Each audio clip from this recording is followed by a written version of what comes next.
What up YouTube, my name's Andrew, I'm a professional personal trainer here in New Zealand and this is going to be a case study of how I went from this to this in just 4 weeks. I know your time is valuable, so I'm going to give you the absolute necessities on what I did in terms of nutrition, training and lifestyle so you can do the exact same thing. No gimmicks, no snake oil, no secrets, let's do this.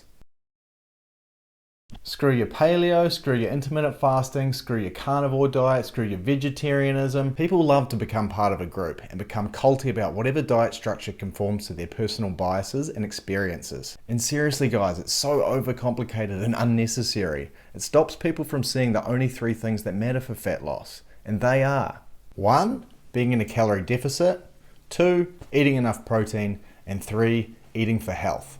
The latter simply referring to eating whole foods that are nutrient dense. And that's it. If you get those 3 big rocks right, then everything else is just detail. In saying that, here's exactly what I did. Breakfast. Glass of water with lime juice in it, plus a Berocca or general multivitamin, 6 fish oil caps, 1 vitamin C cap, and a protein shake, which has 1.5 scoops of protein, 1 cup of mixed berries, and 250 ml of almond milk. Meal number 1 is whatever came in the HelloFresh box for the week. Typically it's a meat and 3 vegetable option of roughly 700 to 900 calories. Meal number 2 is a stir fry or salad option with about 120 grams of meat. And then lastly for dinner I had another protein shake which was the same recipe as before, however I froze it to add some texture. I had another 6 fish oil caps, and then before bed I had 2 magnesium caps and 2 zinc and garlic caps. On week 4 I decided to do a water cut. This was totally unnecessary, but I wanted to do it for the experience. My water cut consisted of 7 litres on the Monday. That was probably the hardest part of this entire process. 3.5 litres on the Tuesday and Wednesday, 2 litres on the Thursday, 1 litre on the Friday, and then nothing until I had the photos done on the Saturday morning. I limited my carbs to 50 grams a day and ate 5 scrambled eggs for breakfast and dinner, plus a carrot, 130 grams of chicken with mayo and green beans for lunch, a protein shake mid-afternoon, and supplemented as normal. My maintenance calories were approximately 2,800 and I calculated this diet to be about 1,600. That represented about a 40% drop. The only macronutrient that I needed to keep high was protein, which I had about 140 grams per day. And the ratio of carbs and fat, they were inconsequential because as long as they were coming from a nutritionally dense source, it didn't really matter. So why such an aggressive time frame? Well, basically, the smaller the deficit, the longer you have to be in the diet for. And screw that, why would I want to be in a diet for 6 months? That's no fun.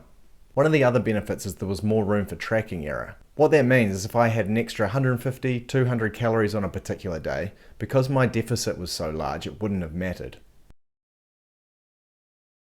That brings us to my training and exercise schedule. On Monday, Tuesday, and Wednesday, I would do weights.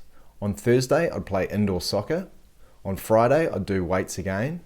On Saturday, I'd play cricket. And then on Sunday, that's my rest day, or I might play some golf.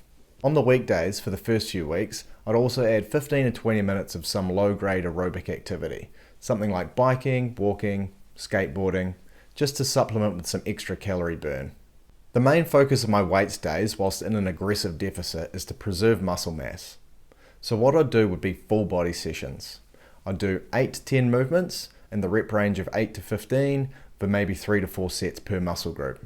On the final couple of weeks, as my energy was coming down, my resources were being depleted, I dropped down to 6 to 10 reps and 2 to 3 sets of each exercise. I didn't overdo it on the intensifiers either, a couple of supersets, trisets, drop sets here and there just to spice it up.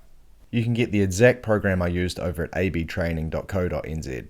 My step count remained around 10,000 the whole time to make sure I maintained a decent NEAT.